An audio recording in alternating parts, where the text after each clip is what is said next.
Assalamualaikum warahmatullahi wabarakatuh. Salam guru penggerak. Pada kesempatan kali ini, saya Retno Santika Dewi, calon guru penggerak angkatan 7 dari SDN Bukur, Kecamatan Kandangan, Kabupaten Kediri, akan memaparkan kesimpulan dan refleksi pemikiran Ki Hajar Dewantara pada tugas koneksi antar materi modul 1.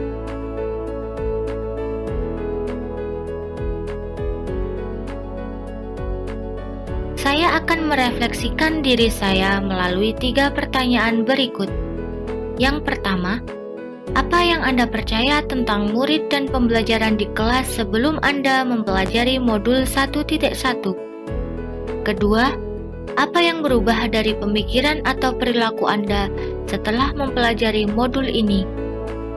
Ketiga, apa yang dapat segera Anda terapkan lebih baik agar kelas Anda mencerminkan pemikiran Ki Hajar Dewantara?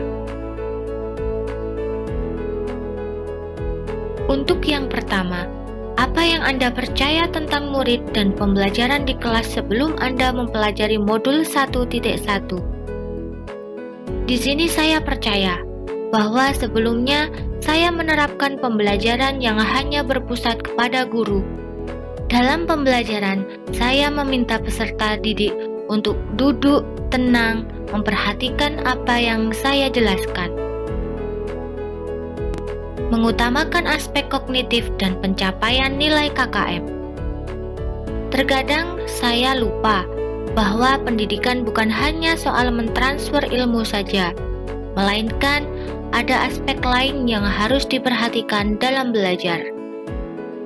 Peserta didik pasif dan kurangnya motivasi dalam pembelajaran. Di sini, peserta didik terkadang ketika waktu saya mengajar, mereka mengeluh, ingin istirahat, ataupun mengganggu teman yang lain. Kemudian di dalam kelas juga peserta didik hanya diam saja ketika saya beri pertanyaan. Guru memahami karakteristik peserta didik. Di sini saya kurang memahami karakteristik peserta didik. Saya cenderung menyamaratakan kemampuan mereka, sehingga kemampuan yang mereka miliki tidak muncul dengan baik, sesuai potensi, bakat, dan minat mereka. Berikut adalah gambaran suasana kelas saya sebelum mempelajari modul 1.1.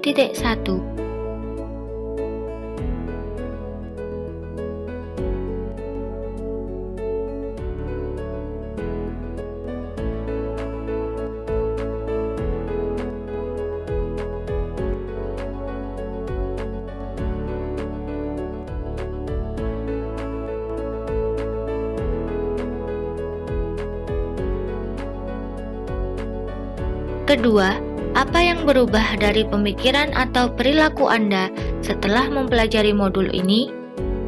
Setelah saya mempelajari modul 1.1, yang berubah dari pemikiran atau perilaku saya adalah guru bukan satu-satunya sumber belajar.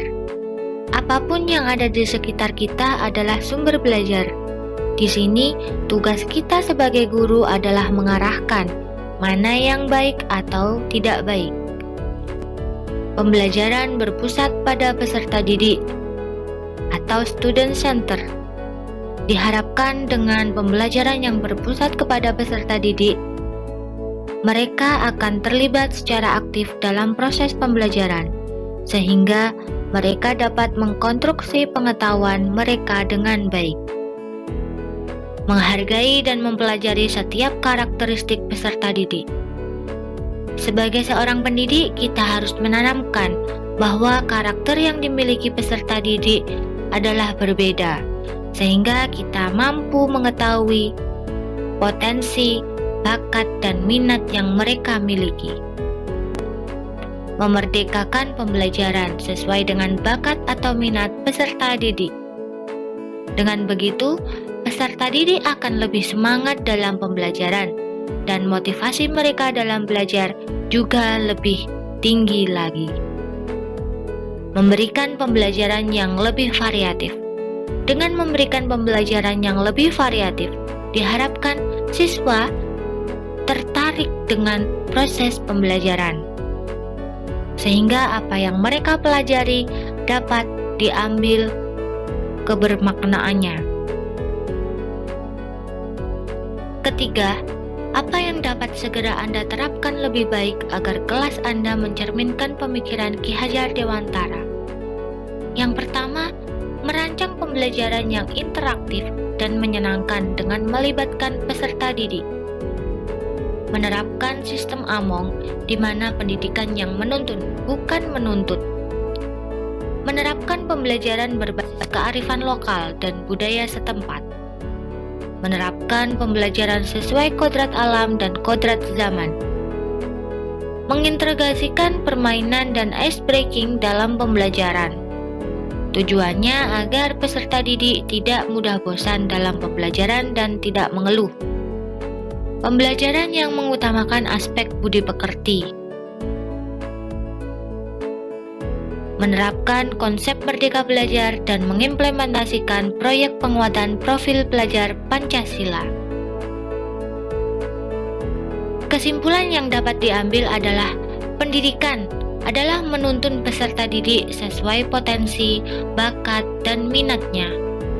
Pendidikan bukan hanya untuk pencapaian kognitif saja, melainkan juga menanamkan nilai-nilai karakter dan budi pekerti kepada peserta didik.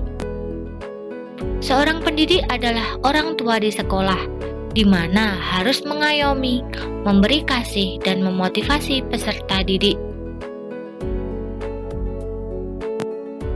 Terima kasih. Semoga kita sebagai guru Indonesia dapat menerapkan pemikiran Ki Hajar Dewantara di kelasnya, agar menciptakan putra-putri bangsa yang hebat dan luar biasa. Demikianlah pemaparan koneksi antar materi modul 1.1 tentang kesimpulan dan refleksi pemikiran Ki Hajar Dewantara. Salam dan bahagia. Wassalamualaikum warahmatullahi wabarakatuh.